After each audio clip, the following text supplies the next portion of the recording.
Il était une fois une mère porc et ses 3 porcelets. 3 frères ont la même taille. Ronds, roses, avec les mêmes queues drôles. Tout l'été, les cochons jouaient dans l'herbe verte, se prélassaient au soleil, se prélassaient dans les flaques d'eau. Mais l'automne est arrivé. Un jour, ma mère a dit qu'il était temps pour eux de penser à l'hiver. Elle leur a demandé de construire une grande maison. Le jeune frère a dit que l'hiver était encore loin. Le frère du milieu a dit qu'il construirait sa propre maison en cas de besoin. Et le frère aîné a décidé de construire la maison lui-même. Les frères cadets et intermédiaires n'ont fait que jouer à leur jeu. Il faisait de plus en plus froid chaque jour. Le jeune frère a décidé de construire une maison en paille. Le frère du milieu pensait qu'il ferait très froid dans la maison au toit de chaume en hiver. Il a décidé de construire une maison à partir de brindilles et de brindilles. Le soir, leur logement était prêt. Ils étaient très fiers d'eux-mêmes et ne pouvaient pas se lasser de leur bâtiment. Maintenant, ils étaient libres et pouvaient faire ce qu'ils voulaient. Ils ont décidé d'aller voir leur frère aîné et de voir quel genre de maison il s'était construit. Le frère aîné était occupé à construire. Il a appliqué des pierres, malaxé de l'argile et s'est lentement construit une maison fiable et durable. Les jeunes frères ont trouvé leur frère aîné au travail. Ils étaient très surpris du genre de forteresse qu'il construisait. Le frère aîné a continué calmement à travailler. Les frères cadets et intermédiaires ont commencé à plaisanter et à rire de sa maison. Ils étaient tellement amusés que leurs cris résonnaient loin à travers la pelouse. Le frère aîné a demandé à se taire, car le loup pouvait les entendre. Les frères cadets et intermédiaires étaient encore plus amusés. Ils ont décidé que le frère aîné n'était qu'un lâche. Et les 2 braves frères sont allés se promener. En chemin, ils ont chanté et dansé, et quand ils sont entrés dans la forêt, ils ont fait un tel bruit qu'ils ont réveillé le loup qui dormait sous le pin. Le loup mécontent et affamé se rendit à l'endroit d'où provenaient les hurlements de 2 cochons stupides. Les frères marchaient joyeusement et parlaient de la facilité avec laquelle ils traiteraient le loup. Et soudain, ils ont vu un vrai loup vivant. Il se tenait derrière un grand arbre. Il avait des yeux très mauvais et une énorme bouche à pleines dents. Les frères étaient si effrayés que leurs queues minces tremblaient finement, finement. Le loup se prépara à sauter, il fit claquer ses dents et cligna de l'œil droit. Les porcs reprirent soudain leurs esprits, hurlant à travers la forêt, se précipitèrent pour s'enfuir. Soulevant des nuages de poussière, ils se précipitèrent chacun dans sa propre maison. Le jeune frère a couru vers sa hutte au toit de chaume et a claqué la porte devant le loup. Le loup grogna et demanda d'ouvrir la porte. Le jeune frère, par peur, ne put prononcer un mot. Puis le loup a commencé à souffler. Le toit léger s'est instantanément envolé de la hutte au toit de chaume.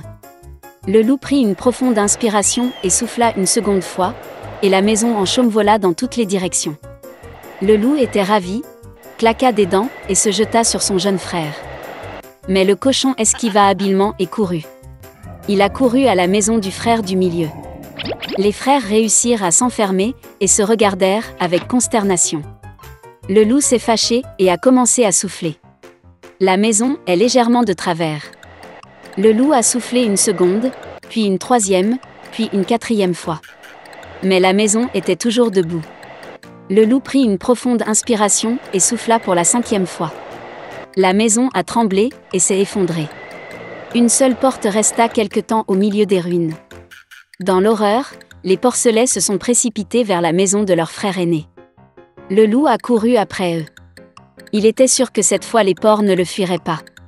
Les porcelets se sont rapidement précipités devant le grand pommier sans même le heurter. Et le loup n'a pas eu le temps de se retourner et a heurté le pommier, qui le recouvrait de pommes. Une pomme dure le frappa entre les yeux. Une grosse bosse sauta sur le front du loup. À ce moment-là, les frères cadets et intermédiaires ont réussi à pénétrer dans la maison du frère aîné et à verrouiller la porte. Le loup courut vers la porte, grogna et demanda d'ouvrir la porte. Les jeunes frères avaient très peur et ne pouvaient rien dire en retour. Et le frère aîné savait que lui et ses frères n'avaient rien à craindre dans une maison en pierre solide. Puis le loup a aspiré plus d'air et a soufflé dès qu'il a pu. Mais peu importe combien il a soufflé, pas une seule pierre n'a bougé. Et puis il a levé les yeux et a remarqué une grande et large cheminée sur le toit. Il monta prudemment sur le toit et commença à descendre le tuyau. Les cochons ont entendu un bruissement. Le frère aîné a immédiatement deviné quel était le problème. Il se précipita rapidement vers le chaudron, dans lequel l'eau bouillait, et en arracha le couvercle. Le loup descendit la pipe et tomba directement dans le chaudron. Ses yeux s'agrandirent sur son front. Le loup échaudé s'envola avec un rugissement sauvage et se précipita dans la forêt. Et les 3 petits cochons se sont occupés de lui et étaient heureux d'avoir si habilement enseigné une leçon aux méchants voleurs. Dès lors, les frères et leur mère ont commencé à vivre ensemble, sous un même toit. Il était une fois un vieil homme et une vieille femme dans une petite maison à l'orée de la forêt.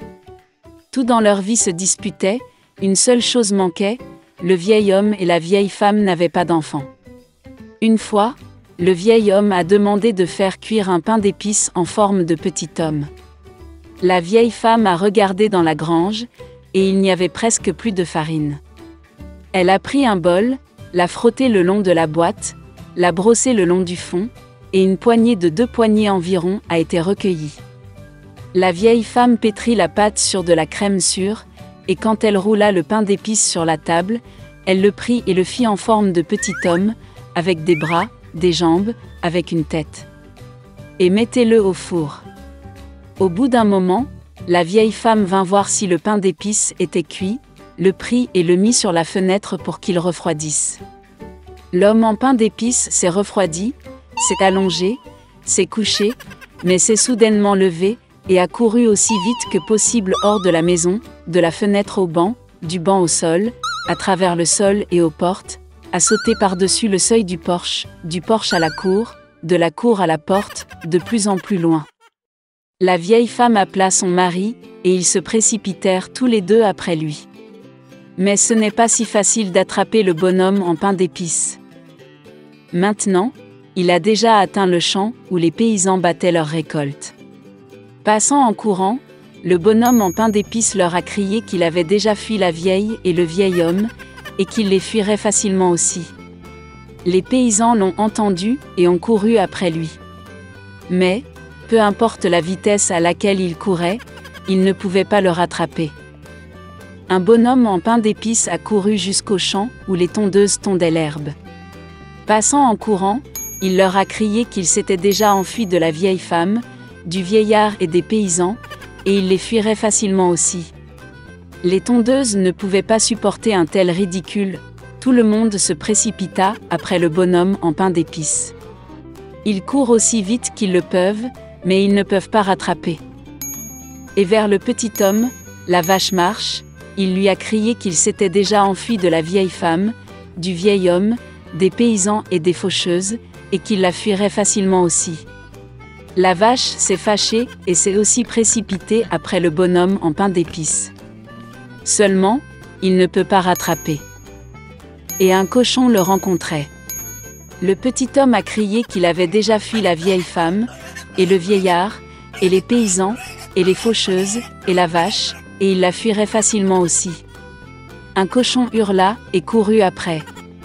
Seulement, elle ne put rattraper son retard, elle était trop grosse. Un bonhomme en pain d'épices court le long de la route et un lièvre le rencontre. Le petit homme a dit qu'il s'était déjà enfui de la vieille femme, du vieillard, des paysans, des tondeuses, de la vache et du cochon, et il le fuirait facilement aussi. Le lièvre entendit cela et courut après lui. Il ne peut pas non plus rattraper le petit homme, seul le lièvre l'a vu. Un bonhomme en pain d'épices court et un loup le rencontre. « Je vais vous manger, dit. » Et le petit homme lui répondit qu'il avait déjà fui la vieille femme, et le vieillard, et les paysans, et les faucheuses, et de la vache, et du cochon, et du lièvre, et il le fuirait facilement aussi. Le loup grogna et se précipita sur l'homme en pain d'épices, et il esquiva et courut aussi vite qu'il le put. Seul le loup l'a vu. Un bonhomme en pain d'épices court et un énorme ours le rencontre. Son petit homme n'avait pas peur, mais criait qu'il avait déjà fui la vieille femme, et le vieil homme, et les paysans, et les tondeuses, et de la vache, et du cochon, et du lièvre, et du loup, et il s'enfuirait facilement de lui aussi. Un ours féroce lui tapa du pied et courut après lui.